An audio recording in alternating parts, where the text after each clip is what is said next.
Hi, morning everyone. Welcome to FYI Friday. So today is on diets and why diets aren't sustainable.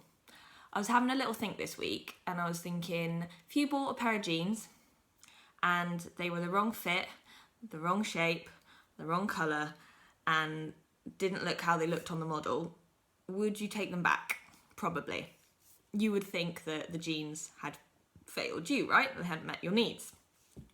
When you put yourself on these diets and you don't end up looking like the girl on the front of the packet or the advert, they don't leave you feeling good or looking good, you seem to believe that you failed the diet instead of the diet failing you. So I want to give you the top 5 reasons why you shouldn't be feeling so bad and that you should be taking that diet back. So, number 1. These diets are not sustainable, okay? And they are not designed to be sustainable for reasons that I will mention later. These diets, for them to work for you 365 days of the year, which is sort of what you're going to have to do in order to get yourself to whatever weight and stay there, according to them, is you are not going to be able to go out and eat food with other people. You have to be completely fine with your food being a little bit like Groundhog Day, where you eat the same thing every day and you're totally fine with it.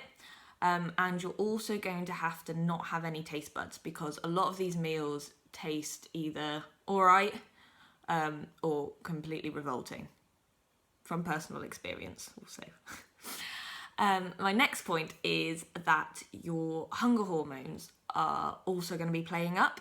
So you've got 2 hormones, you've got leptin and ghrelin. So ghrelin is what tells you that you're hungry, and essentially leptin is what tells you you're full. Now, the person who is dieting's brain is going to work very similarly to the obese person's brain. So what happens is your hunger hormones don't quite fire properly. So even if you do eat to the point eventually where you feel full, where you would normally feel full, leptin can't get through to tell you that you're full and that you need to stop. This is where you can see that binge pattern come in, where you can eat an excessive amount of food and then feel a bit sick, but then be able to carry on because your brain can't tell you that you're actually full. This is what happens when you put yourself on very, very low calorie diets. My third point is that companies actually want you to fail. This does sound a little bit counterproductive, but if everybody succeeded in the long term with these diets, they wouldn't have anyone to sell to.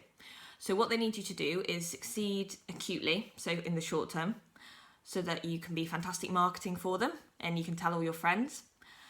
8-12 weeks down the line, they want you to have that weight back on because you're going to be thinking, what worked last time? And lo and behold, you're going to go back to doing that diet, back to paying those companies, back to weighing in every week, whatever it is that you do. So they need to keep making money and therefore the diets are designed to fail. My fourth point, which is really important, is these sort of diets can actually create a bit of an eating disorder. A lot of people that go on these sort of diets and regimes and systems already have a bit of a dysfunctional relationship with food. And that can be exacerbated when put on very low calories. Your brain doesn't quite work properly. You can get very emotional around food, or when you are made to alienate some sort of macronutrient. So either you take out carbohydrates or you take out fats. You can become scared of certain food groups. You can also start believing that you're intolerant to certain things. It means that socially things are very difficult for you, or that you start eating in secret. And these are things that can affect you essentially for the rest of your life. So not only will it leave you with a very low bank balance, but it may also leave you with a very poor relationship with food.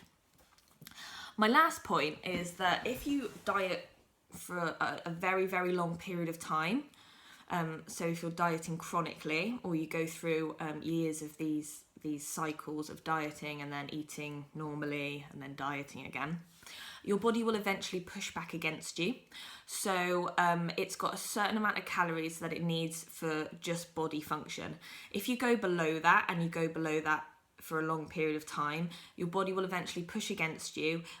It will prevent you from moving and fidgeting, which is where you burn a lot of calories.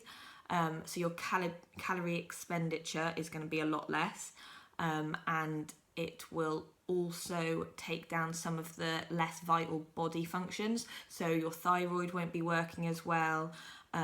This is where women start to like miss periods and things like that.